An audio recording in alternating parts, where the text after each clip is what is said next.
Hi. So, this is chapter 8. I've gone on another. No, this isn't a very.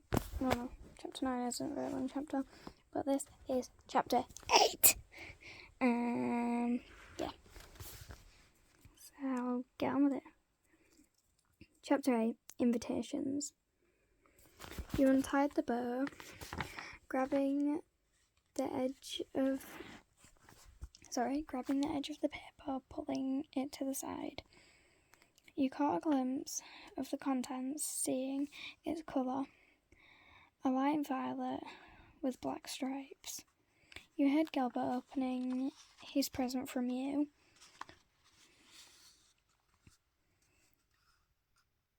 Putting the ribbon and the paper in your basket, you saw what the gift was. "Thank you," both of you said.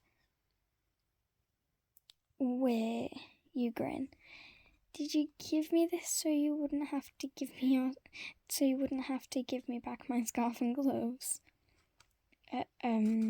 No," he stumbled. You crossed your arms. Well, are you giving me this coat so you wouldn't have to give me mine back? And I know you're wearing it." He pointed at the jacket you were putting on. You sighed. "Fine, but it's only because it's so comfy." He mumbled. "No, he hummed. "Anyways, we need to get home." You grabbed the rest of your stuff, heading to the door. "Oh, and I know you're wearing my scarf." He froze. "You can keep it. I think it looks cute on you." You closed the door, looking back for a second, seeing that Gilbert's face was bright red. Oh my god. I wrote this I wrote this 3 days ago, and I forgot what I wrote.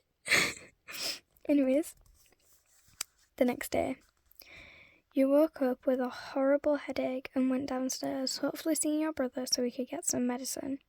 "James!" you weakly shouted, reaching the dining room.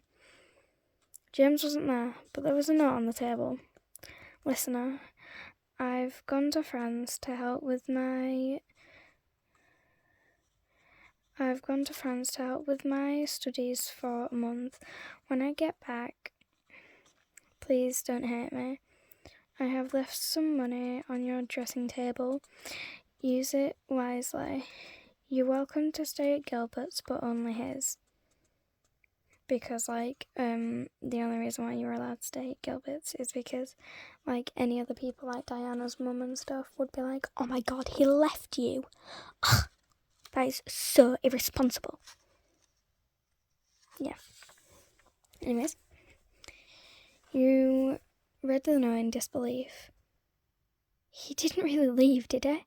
You thought, running as fast as you could, which wasn't very fast, to his room to see most of his stuff packed.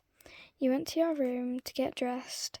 After you were dressed, you started making your way to Gilbert's house.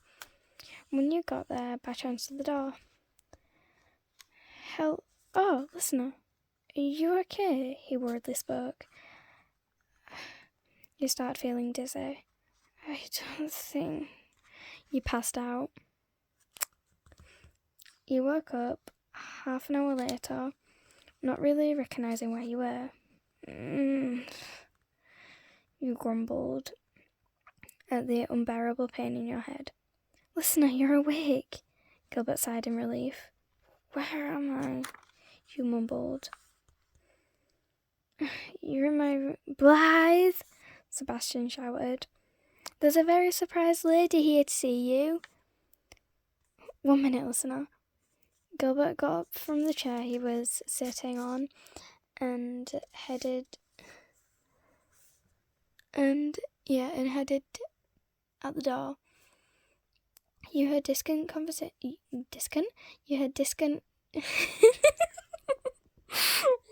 You heard distant conversation.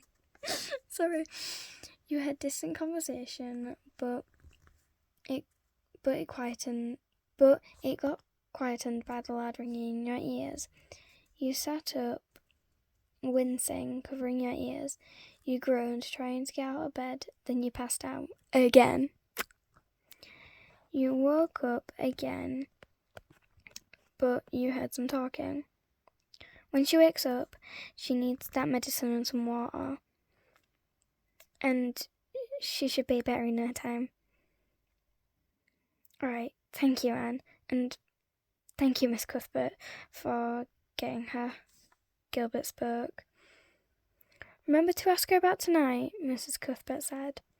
You sat up, reaching to the bedside table for the water. Oh, listener, I'll get that for you. Gilbert jogged over to you. What's tonight? You asked. Nothing much. Just a Christmas dinner with the Cuthberts, he answered. And I was invited? Yes, you were. But if you're not feeling well, I can stay here I'll go. Okay, well, find something to put on in here. Gilbert grabbed a bag and placed it on the bed. He had gone to your house with Marilla to get some clothes when you were passed out. Passed out? What is wrong with my speaking today when you had passed out? Then Bash called him downstairs, so he left. 1 hour later. Didn't take you 1 hour to get dressed. Took 1 hour it took like half an hour to decide and then half an hour to get dressed. Yeah. You walked down the stairs wearing your mother's dress. It does fit you. It's a light violet colour with a slightly puffed sleeves, and it had a matching shawl. Listen, are you dressed? Gilbert saw you and was speechless. Do I look okay? University said. You look beautiful. Both of you blushed. Okay, lovebirds, we need to go, Sebastian said, going out the door. That is the end of chapter 8. Woo! The next chapter is chapter 9 called The Dinner. Yeah. But yeah. I hope you liked it. And I hope you like my new thing, because obviously I'm not doing the different bits anymore. Like the different places, because it took up way too much of my time. But yeah, I hope you guys enjoyed and I hope you have a good day. Bye bye.